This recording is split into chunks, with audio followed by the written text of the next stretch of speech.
So this is just a test because I was thinking about how you can enter into King K. Rool's little toe, big toe, I think, Tutti, tiny, can enter into K. Rool's toe. Uh, yeah, that's it, isn't it? It's the tiny Kong goes into the big crocodile's toe, the foot, which is already a tiny thing anyway, right? Like a toe, you know, a toe is like a tiny. It very often represents like a tiny, hidden, delicate part of the body, right? There's the idea that Achilles' heel was his weak spot, right? It's I think the way I've often heard that interpreted is because it's a fairly inconspicuous, tiny part of the body, you know, hidden down below. And I feel as if maybe that's part of what the foot is here. It's just sort of the weak spot, right? The area through which you can access K. Rool and defeat him is this very tiny place, which is huge for the tiny Kong, but it's still tiny for K. Rool, and you enter it as the tiny Kong. Okay, so the tiny Kong. I feel there's something there. There's something about this whole scene of because you have this whole repertoire of Kongs, don't you? You have a whole repertoire of Kongs. There's the big Kong and the flying Kong and the the weapons Kong or whatever. Like there's the different kinds of Kongs. There's the tiny Kong, and the tiny Kong can enter into the big reptile's feet. Okay, so that's something we have. We have this thing that this whole game, in a way, is this sort of big plethora of Kongs, and they're all sort of weirdly like connected. They're connected within barrels. They can teleport from one place to the other, right, via bananas. There's something about the way they navigate space that makes them seem as if they're sort of interchangeable with one another, or part of one larger body. I would claim this is somehow some sort of a Rareware theme. At least Banjo-Kazooie has the same kind of thing going on, where you can switch between characters, right?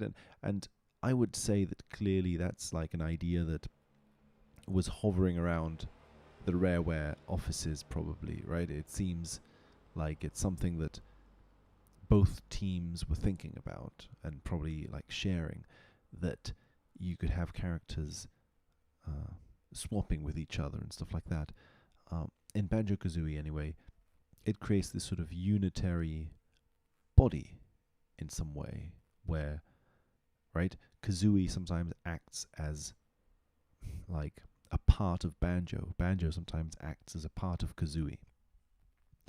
Okay, so it feels as if in Donkey Kong 64 something similar is happening, where they're all kind of part of one bigger body. They're different like aspects of a big body, right? That's the whole point. So I think that it's very interesting that King K. Rool is a big body in this game, right? He isn't a big body in other Donkey Kong games. He isn't this sort of massive boss. He becomes this sort of massive body in this game.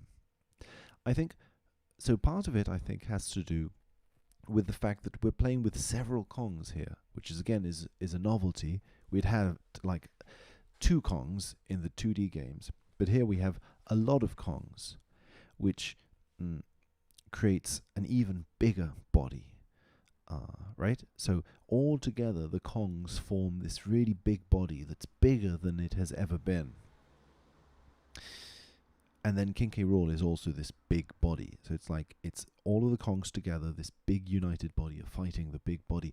This has something to do with 3D, I feel, as well. It's like it's 3D introduces this theme of an expansive body, a body that expands in all directions, front, back, top, bottom, left, right. Like, it's a body that has weight and volume to it, which in 2D didn't happen.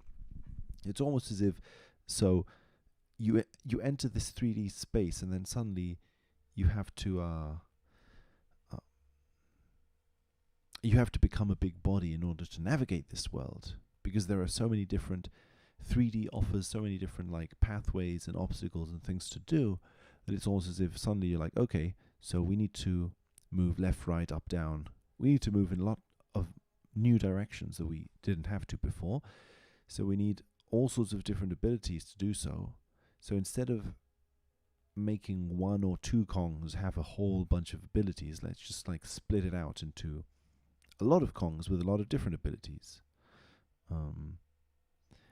So it's like, again, it feels like this splitting out of the Kongs into different into different Kongs. It's like the splitting of Kongs into Kongs. I feel that in Banjo-Kazooie, again, this is more or less what happened. I think originally when Banjo-Kazooie was supposed to be the game called Dream, the main character had the kind of abilities that were later to become Kazooie's abilities and were later to become Banjo's abilities. They were just simply all together stuck into one person, and then it sort of got divided, it seems, into two characters. So I don't know, it feels strange to me that wouldn't have happened in Donkey Kong 64, that probably something similar was at play, of like, we want to introduce a whole lot of things that we can now do in 3D, and it's more convenient to have a lot of different characters doing a lot of different things.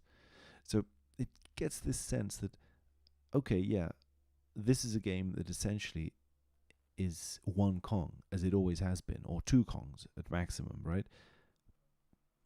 It's just that 3D has caused this Kong to split into many Kongs, creating a bigger volume of Kongs.